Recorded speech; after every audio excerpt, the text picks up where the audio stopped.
أهل الذكر إن كنتم لا تعلمون۔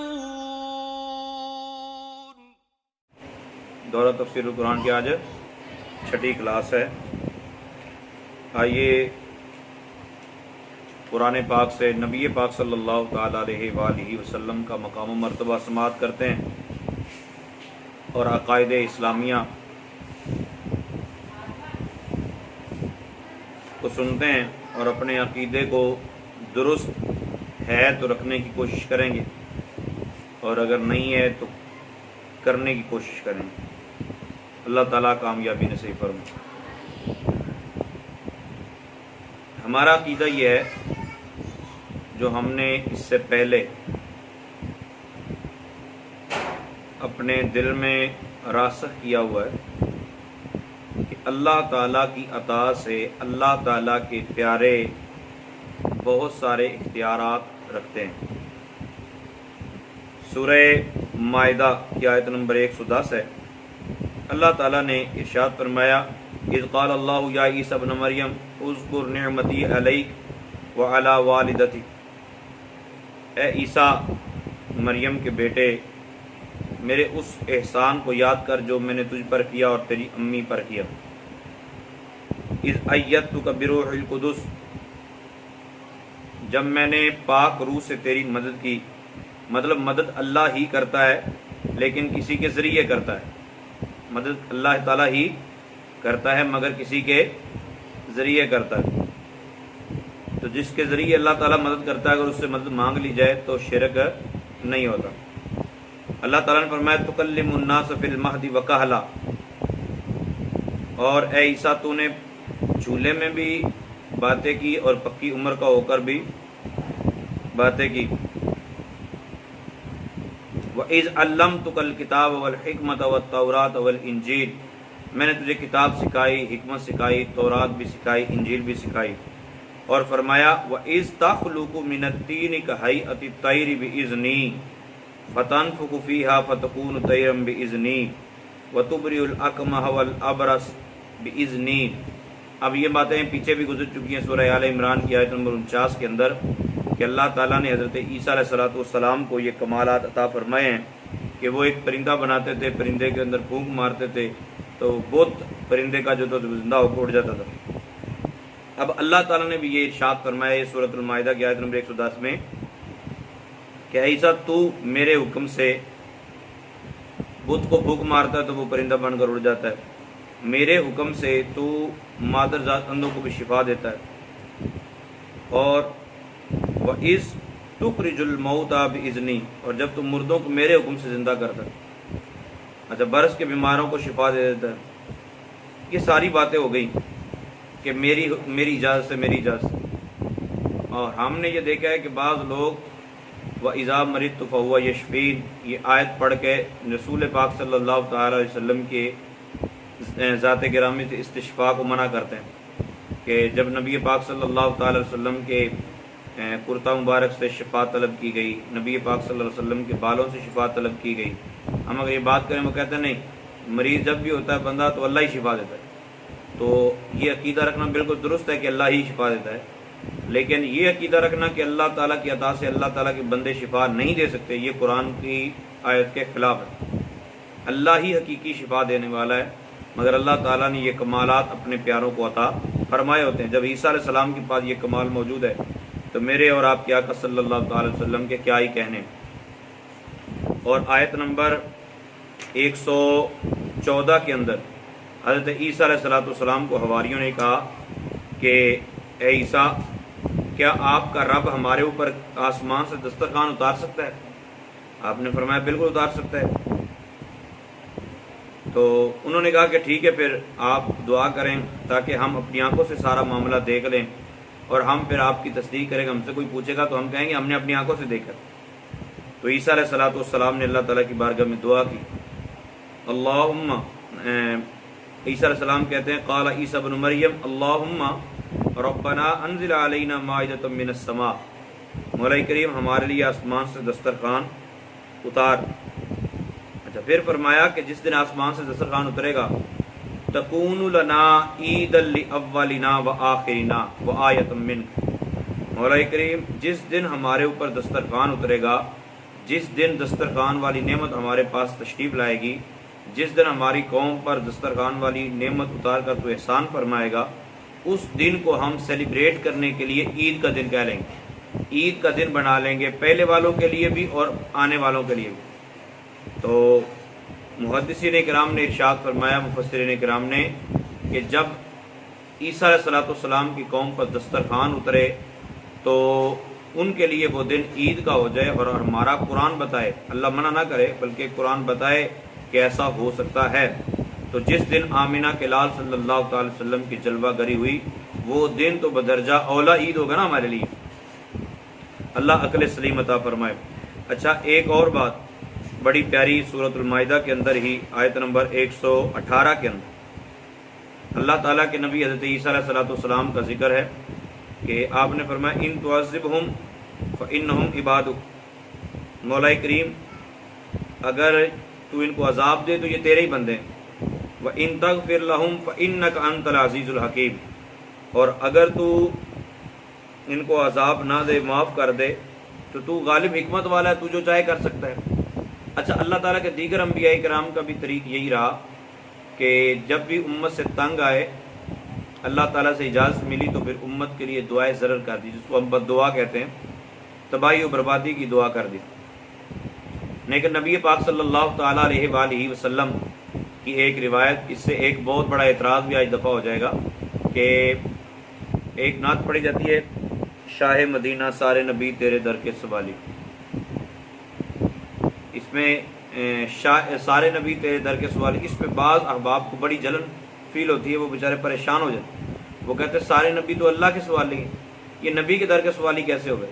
تو یہ میں نے یا آپ نے نہیں کہا میرے پیارے بھائی، اصل میں یہ عقیدہ رسول پاک صلی اللہ علیہ وسلم کا دیا ہوا ہے۔ صحیح مسلم کی حدیث پاک ہے، رسول پاک صلی اللہ تعالی علیہ وسلم نے ارشاد میں، یہ لکھ لیجئے گا، اشارے لکھا کریں، نبی پاک صلی اللہ تعالی علیہ وآلہ وسلم نے ارشاد میں، اللہ تعالی نے مجھے 3 دعائیں دی، محبوب آپ دعا فرمائیں میں قبول کرتا ہوں۔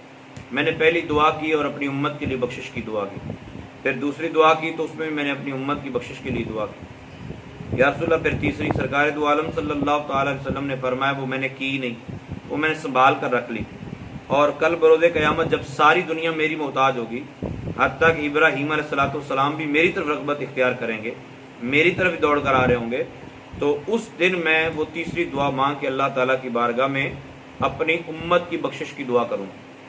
تو یہ رسول پاک صلی اللہ تعالی علیہ وسلم کی ہم پر عنایت ہے۔ ایک تو یہ مسئلہ حل ہو گیا کہ سارے نبی تیرے در کے سوالی، یہ صحیح مسلم کی حدیث پاک کا ترجمہ ہے، اور دوسرا یہ کہ نبی پاک صلی اللہ تعالی وسلم اتنا ہم سے پیار کرتے ہیں، باقی نبی اپنی امتوں سے جتنا پیار کرتے تھے اس سے کئی ہزار گنا زیادہ رسول پاک صلی اللہ تعالی وسلم ہم سے پیار کرتے ہیں۔ اللہ تعالی ہمیں اس پیار کا جواب بھی پیار سے دینے کی توفیق عطا فرمائے، اور نماز پنجگانہ رسول پاک صلی اللہ علیہ وسلم کی آنکھوں کو ٹھنڈک پہنچانے کی غرض سے ادا کرنے کی توفیق عطا فرمائے۔ اچھا، ایک سورہ انعام کی ایک آیت ہے، آیت نمبر ہے 38 نمبر آیت ہے، ترجمہ سماعت کیجیے۔ اللہ تعالیٰ ارشاد فرماتا ہے، وَمَا مِن دَابَّةٍ فِي الْأَرْضِ وَلَا طَائِرٍ يَطِيرُ بِجَنَاحَيْهِ إِلَّا أُمَمٌ أَمْثَالُكُمْ،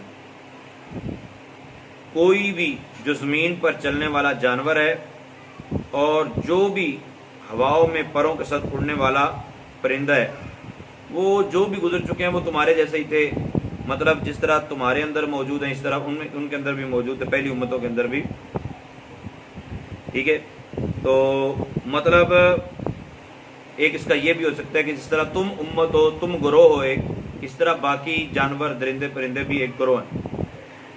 اچھا، فرمایا اللہ تعالیٰ نے کہ اب یہ جتنے بھی عالم ہیں جن کو میں پال رہا ہوں، مطلب درندے ہیں، پرندے ہیں، چرند ہیں، جو بھی ہیں، وہ سارے کے سارے، رب تعالیٰ نے فرمایا ما فرطنا فی الکتاب من شیء، وہ سارے کے سارے جانور، وہ ہر چیز وہ ہم نے کتاب میں بیان کر دیا، ہم نے چھوڑا ہی نہیں، سارا کچھ بیان کر دیا۔ ثم الی ربہم یحشرون. آگے جا کے بھی آئے گا کہ لوح محفوظ کے اندر کائنات کے ذرے ذرے کا علم ہے اور لوح محفوظ کے علم کی تفصیل قرآن پاک میں موجود ہے. اچھا یہ آپ کسی کو بات کیجئے، جب وہ یہ بات مان جائے کہ ہاں قرآن پاک کے اندر تو ہر چیز کا بیان موجود، اسے پیار سے پوچھیے قرآن سارا کا سارا اللہ نے کس کو سکھایا؟ رحمت عالم صلی اللہ تعالی وسلم کی ذات گرامی. اور سارا کا سارا علم اللہ نے قرآن میں رکھا ہے، اور علم سارا کا سارا قرآن اللہ نے محبوب کے سینے میں اتارا ہے. اب جتنے زیادہ ہم پڑھتے چلے جائیں گے اتنی ہماری کیپیسٹی کے مطابق علوم ہمیں حاصل ہوتے چلے جائیں گے، لیکن کائنات کا ذرہ ذرہ جو قرآن میں موجود ہے وہ سارا کا سارا اللہ تعالیٰ نے محبوب کو عطا فرما دی. کیونکہ ہمارا استاد ہمیں پڑھاتا ہے تو وہ ایک لفظ کے 10 معنی بتاتا ہے تو ہمیں 10 یاد ہو جاتے ہیں، وہ 20 معانی بتاتا ہے تو ہمیں 20 یاد ہو جاتے ہیں. لیکن ایک ایک لفظ کے کتنے معنی ہیں اور کتنے مفاہیم ہیں اور کیا کچھ قرآن میں بیان ہوا ہے وہ سارا کا سارا رب جانتا ہے، اور رب نے سارا کا سارا محبوب کو سکھا دی. آگے بیٹھ کے آپ اندازہ لگا لیجئے گا کہ نبی پاک صلی اللہ تعالی وسلم کا علم کتنا ہے. آیت نمبر 50 سورہ انعام کی اللہ تعالیٰ نے ارشاد میں قل لا اقول لکم عندی خزائن اللہ. محبوب آپ فرما دو میں نہیں کہتا کہ میرے پاس اللہ کے خزانے ہیں. یہ اللہ تعالیٰ نے محبوب سے کہلوایا. اچھا یہ بھی ایک انداز ہے کہ کوئی یہ نہ سمجھے کہ میرے پاس ذاتی سارے خزانے، نہ محبوب آپ فرما دو میں نہیں کہتا میرے پاس اللہ کے خزانے ہیں. ولا عالم الغیب، اور نہ ہی میں غیب جانتا ہوں. مطلب نہ ہی میں یہ کہتا ہوں کہ میں غیب جانتا ہوں. پہلی بات تو یہ کلیئر ہوئی کہ اللہ تعالیٰ کے خزانے نبی پاک صلی اللہ تعالیٰ علیہ وسلم کے پاس اپنے ذاتی نہیں ہے بلکہ اللہ تعالیٰ کے عطا کردہ ہیں. اب یہ کہاں سے نکل آئی بات؟ یہ قرآن پاک میں سورۃ توبہ میں بھی آگے جا کے آئے گی. اغناہم اللہ ورسولہ من فضلہ، اللہ اور اس کے رسول نے اس کو اپنے فضل سے غنی کر دیا. اغناہم اللہ ورسولہ من فضلہ، اپنے فضل سے ان کو غنی کر دیا. اب غنی کرنے والا اللہ ہے اور اس کا رسول ہے، اور من فضلہ ہی ضمیر کا مرجع ایک ہے. اب واحد اس کا مرجع ہوگا یا اللہ کا فضل ہے یا نبی کا فضل ہے. تو ہم یہ تو نہیں کہہ سکتے کہ اللہ نے بھی غنی کیا نبی کے فضل سے اور نبی نے بھی غنی کیا اپنے فضل سے، نہیں، بلکہ یہ کہیں گے فضل اللہ تعالیٰ کا ہی ہے، مگر اللہ تعالیٰ نے محبوب کو عطا فرمایا اور محبوب نے آگے غنی کر دیا، محبوب نے آگے عطا کر دیا. تو سب کچھ دیتا ہے خدا، پروار کے ان پر دیتا ہے، کھاتا ہے یہ عالم سارا صدقہ کملی والے. تو نبی پاک صلی اللہ تعالیٰ علیہ وسلم کو اللہ تعالیٰ نے خزانے عطا فرمائے. یہ بخاری شریف کی روایت. نبی پاک صلی اللہ تعالیٰ علیہ وسلم نے ارشاد فرمایا اوتیت مفاتیح خزائن الارض، اللہ تعالیٰ نے زمین کے جتنے خزانے تھے، جتنی دولت کے خزانے تھے، وہ سارے خزانوں کی چابیاں اللہ تعالیٰ نے مجھے عطا فرما دی. تو اب ایک طرف بخاری شریف کی روایت آ گئی، دوسری طرف قرآن پاک کی آیت. تو ہم یہ نہیں کہیں گے بخاری شریف کی روایت غلط ہے، بلکہ تطبیق دیں گے، مطابقت پیدا کریں گے. مطابقت یہ ہے کہ اللہ تعالیٰ کی عطا کے بنا محبوب کے پاس کوئی خزانہ نہیں، اور اللہ تعالیٰ کی عطا سے اللہ تعالیٰ نے مالک مختار بنا دیا، خزانے عطا فرما دیے. اور نبی پاک صلی اللہ علیہ وسلم کہتے ہیں نہ ہی میں یہ کہتا ہوں کہ میں غیب جانتا ہوں. تو ٹھیک ہے نا، اللہ کی عطا کے بغیر رسول پاک صلی اللہ علیہ وسلم نہیں جانتے بالکل. اور جب اللہ تعالیٰ کی عطا کی بات آئی تو پھر اللہ تعالیٰ فرماتا ہے وما هو علی الغیب بدنین، میرا محبوب تو غیب بتانے میں کنجوسی نہیں کرتا. اور نبی کا معنی ہی غیب بتانے والا ہوتا ہے. بعض کہتے ہیں نبی کا معنی خبر دینے والا، تو سارے نیوز کاسٹر کیا نبی ہو جائیں گے؟ نہ، غیب کی خبریں دینے والے کو نبی کہتے ہیں. آپ منجد اٹھا کے دیکھ لیجئے، لغت کی کتابیں پڑھیے نا کہ نبی کس کو کہتے ہیں. نبی کہتے ہیں غیب کی باتیں بتانا. تو رسول پاک صلی اللہ تعالیٰ علیہ وسلم نے فرمایا میں نہیں کہتا کہ میرے پاس علم غیب ہے. ہاں اللہ کہتا ہے عالم الغیب فلا یظہر علی غیبہ احدا الا من ارتضی من رسول، اللہ اپنا علم غیب کسی کو عطا نہیں کرتا، کسی کو ظاہر نہیں کرتا مگر جس اپنے رسول پر راضی ہو جائے. پھر کبھی کہتا ہے وعلمک ما لم تکن تعلم وکان فضل اللہ علیک عظیما، جس طرح پیچھے بات گزر چکی ہے. تو یہ پتہ چلا کہ اس آیت، کیونکہ کچھ لوگ اس آیت پر عمل کرتے ہیں، کچھ اس آیت کو مانتے ہیں کہ نبی کے پاس علم غیب نہیں، نبی کا دوسری آیت ہے وہ چھوڑ دیتے ہیں. ہم اس کو بھی مانتے ہیں، ہم اس کو بھی مانتے ہیں، ہم پورے قرآن پر یقین رکھتے ہیں الحمدللہ. پھر اللہ تعالیٰ نے کیا ارشاد فرمایا علم غیب کے متعلق کی بڑی انٹرسٹنگ بات آ گئی. یہ مخالف اپنے لیے ایک دلیل لاتے ہیں. وہ کہتے ہیں کہ سورہ انعام کی آیت نمبر 59 میں ہے وَعِندَهُ مَفَاتِحُ الْغَیْبِ لَا يَعْلَمُهَا إِلَّا هُوَ، کہ غیب کی چابیاں اللہ ہی کے پاس، غیب کی چابیاں غیب کی چابیاں اللہ ہی کے پاس ہیں، لا یعلمھا الا ہوا، اور ان غیب کی چابیوں کو کوئی نہیں جانتا، صرف اللہ ہی جانتا۔ تو بھئی ہم نے یہ کب کہا کہ اللہ کے علاوہ کوئی اور جانتا؟ غیب کی چابیاں اللہ ہی جانتا ہے۔ لیکن اگر اللہ نے کسی کو دینا ہی نہیں ہے تو مجھے بتاؤ تالے کو چابی لگانے کی کیا ضرورت ہے، یا تالا لگانے کی کیا ضرورت ہے؟ ہم دروازہ تبھی رکھتے ہیں جب کھولنا ہوتا ہے، اور دروازے کو تالا تبھی لگاتے ہیں جب کھولنا ہوتا ہے، اور چابی اس کی تبھی ہوتی ہے جب کھولنا ہوتا ہے۔ جب اللہ نے کسی کو علم غیب عطا ہی نہیں کرنا تو مجھے بتائیے پھر اللہ تعالیٰ کو یہ چابیاں بنانے کی کیا ضرورت ہے؟ اصل یہ ہے کہ چابیاں ساری اللہ کے پاس، کوئی اپنی طرف سے اٹکل پچو لگائے، کوئی کاہن، کوئی نجومی، کوئی کچھ بھی اٹکل پچو لگائے اپنی طرف سے کہ کل یہ ہو جائے گا، پرسوں یہ ہو جائے گا، 100 سال بعد یہ ہو جائے گا، 200 سال بعد ہو جائے گا، نہیں ہو سکتا، کیونکہ چابیاں ساری غیب کی تو اللہ کے پاس ہیں۔ ہاں جس کو اللہ عطا کرے گا اس کو عطا کر دے گا، کیونکہ چابیاں تو عطا کرنے کے لیے ہوتی ہیں، چابیاں تو تالا کھولنے کے لیے ہوتی ہیں، تو تالا کھولے گا کس کے لیے؟ اللہ تعالیٰ، نجومیوں کو، کہنوں کے لیے، جادوگروں کے لیے نہیں، بلکہ اپنے پیاروں کے لیے۔ اب اس کی دلیل کیا ہے کہ جو میں نے معنی بیان کیا، آگے پڑھیے کہ چابیاں، غیب کی چابیاں اللہ ہی کے پاس ہیں اور وہی اس کو جانتا۔ پھر فرمایا وَيَعْلَمُ، اور اللہ جانتا ہے، مَا فِي الْبَرِّ وَالْبَحْرِ، جو کچھ خشکی میں ہے اور جو کچھ تری میں ہے، اللہ سب جانتا ہے۔ وَمَا تَسْقُطُ مِن وَرَقَةٍ إِلَّا يَعْلَمُهَا، جو بھی پتہ گرتا ہے اللہ تعالیٰ اس کو بھی جانتا ہے۔ وَلَا حَبَّةٍ فِي ظُلُمَاتِ الْأَرْضِ، اللہ اکبر۔ اب اس سے آگے والی بات سنیے کہ کوئی بھی دانہ جو زمین کی اندھیریوں میں ہے، زمین کی اندھیریوں میں، آپ زمین کے اندر دانے بو کے آ گئے نا، وہ سارے کے سارے دانے، ولا رطب، اور نہ ہی کوئی تر چیز، ولا یابس، اور نہ ہی کوئی خشک چیز، الا فی کتاب مبین، وہ سارے کے سارے علوم، وہ ساری کی ساری چیزیں اللہ تعالیٰ نے کتاب مبین میں رکھ دی۔ کہاں رکھی ہیں؟ کتاب مبین۔ کتاب مبین سے مراد قرآن پاک، کتاب مبین سے مراد قرآن پاک، یا کتاب مبین سے مراد لوح محفوظ۔ اگر ظاہر کے اوپر دیکھیں تو قرآن پاک ہے، اور اگر ظاہر کے اوپر نہ دیکھیں تو لوح محفوظ ہے۔ اب لوح محفوظ، کائنات کے ذرے ذرے کا علم لوح محفوظ میں موجود ہے، اور آگے جا کے بات آئے گی کہ لوح محفوظ کے علم کی تفصیل اللہ تعالیٰ نے قرآن میں رکھ دی، اور قرآن سارے کا سارا اللہ نے محبوب کے سینے میں رکھ دیا۔ اب مجھے بتاؤ کہ کون سی وہ چیز ہے جس کا سرکار کو نہیں پتا؟ یہ بہت بڑی بیوقوفی ہوگی۔ نہیں جی اگر پتا ہوتا تو یہ کیوں نہ کیا، پتا ہوتا تو یہ کیوں نہ کیا۔ ہزارہ حکمتیں ہوتی ہیں، ہزارہ حکمتیں ہوتی ہیں۔ جن 70 کاریوں کے بارے میں آپ کو فکر پڑا ہوا ہے کہ اگر نبی کو پتا ہوتا تو 70 کاری کیوں شہید ہوتے، نبی کیوں بھیجتے، تو مجھے یہ بتائیے سرکار کو نہیں پتا تھا کہ امام حسین رضی اللہ عنہ شہید ہو جائیں گے؟ امام حسین کو نہیں پتا تھا کہ میں شہید کر دیا جاؤں گا؟ سب پتا تھا، یہ باقاعدہ حدیثوں میں موجود ہے، لیکن اس کے باوجود اللہ تعالیٰ کی رضا پر راضی رہنا بھی تو ہوتا ہے نا، تو حکمتیں ہوتی ہیں۔ بہرحال کائنات کے ذرے ذرے کا علم قرآن میں یا لوح محفوظ میں، لوح محفوظ کے علم کی تفصیل قرآن میں، اور قرآن سارا کا سارا محبوب کے سینے میں۔ جس طرح اللہ تعالیٰ فرماتا ہے الرحمن علم القرآن۔ اچھا موت کون دیتا ہے؟ بہت ساری جگہوں پہ نسبت مجازی ہے، یعنی کام اللہ تعالیٰ کرنے والا ہوتا اور اسی کام کی نسبت کسی غیر کی طرف بھی کر دی گئی۔ تو پیچھے بھی میں نے چند مثالیں پیش کی ہیں، آپ پھر مثال پیش کرنے لگا ہوں۔ آیت نمبر 61 میں ہے سورہ انعام کی کہ حتی اذا جاء احدکم الموت، جب تم میں سے کسی کے پاس موت آتی ہے، توفتہ رسلنا، ہمارے فرشتے اس کی روح قبض کرتے ہیں۔ کون روح قبض کرتے ہیں؟ ہمارے فرشتے۔ کون روح قبض کرتے ہیں؟ اور روح تو اللہ قبض کرتا ہے۔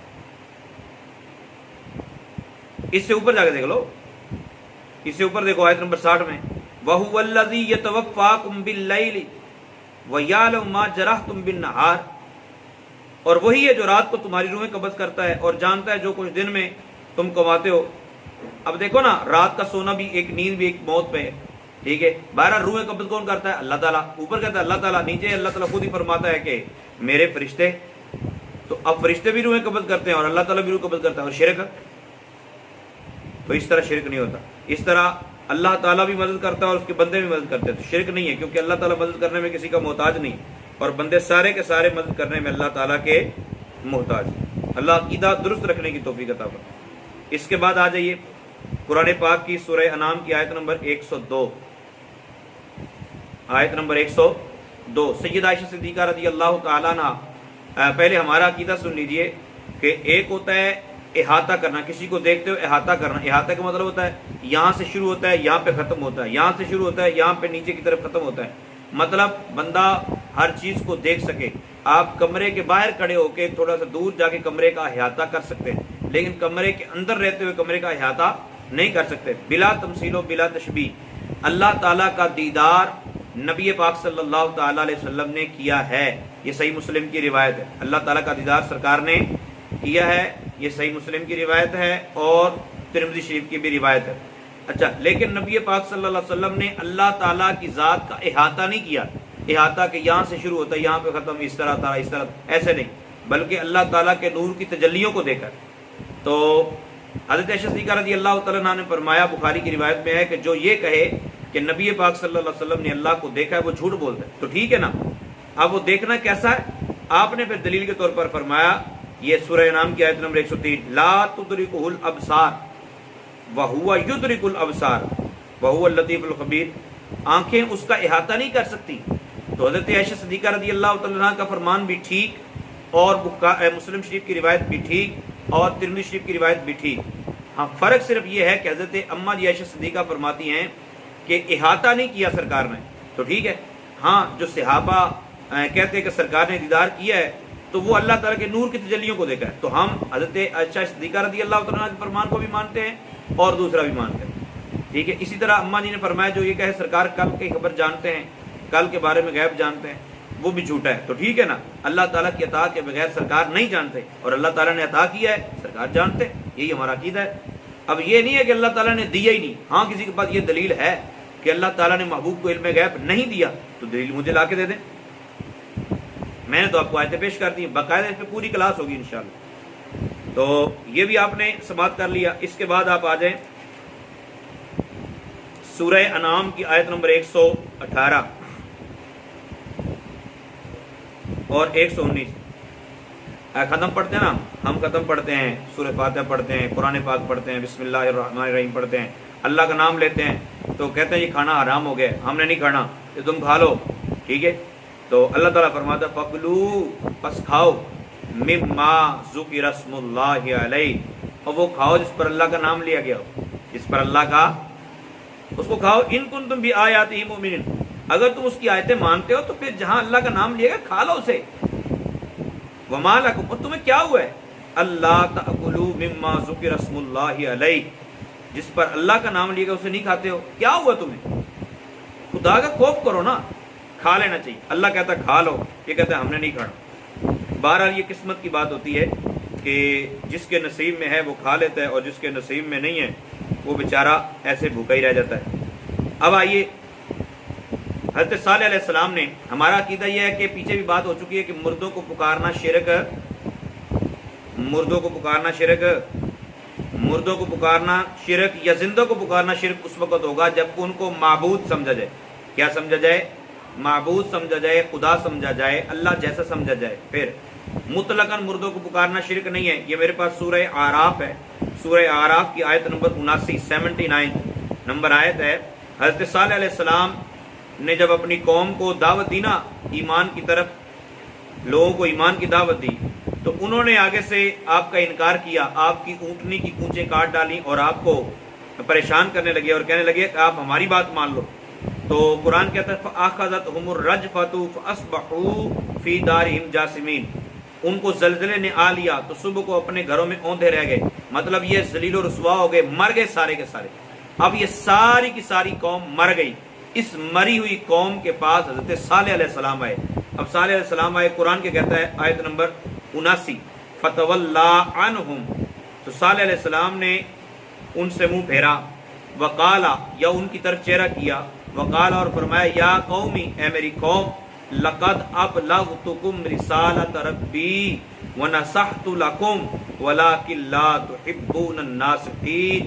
رب تعالیٰ کے پیارے پیغمبر حضرت صالح علیہ السلام نے فرمایا اے میری قوم، میں نے تو تمہیں اپنے رب کا پیغام پہنچا دیا تھا اور میں نے تمہارا بھلا چاہا، لیکن تم نے میرے بھلا کرنے کے کام کو پسند نہیں کیا، تو اب حضرت صالح علیہ السلام نے ان کو پکارا اور شرک نہیں ہوا۔ اسی طرح رسول پاک صلی اللہ تعالی علیہ وسلم نے، بخاری کی روایت میں ہے کہ آپ نے بدر کے اندر جو کافر مارے گئے تھے ان کو مخاطب کیا اور فرمایا کہ ہاں بھائی بتاؤ کہ مجھے تو جو اللہ تعالیٰ نے وعدہ میرے ساتھ کیا تو وہ پورا کر دیا ہے، تمہیں بھی عذاب ہو گیا ہے، تمہیں بھی جو سزا ملنی تھی وہ مل گئی ہے۔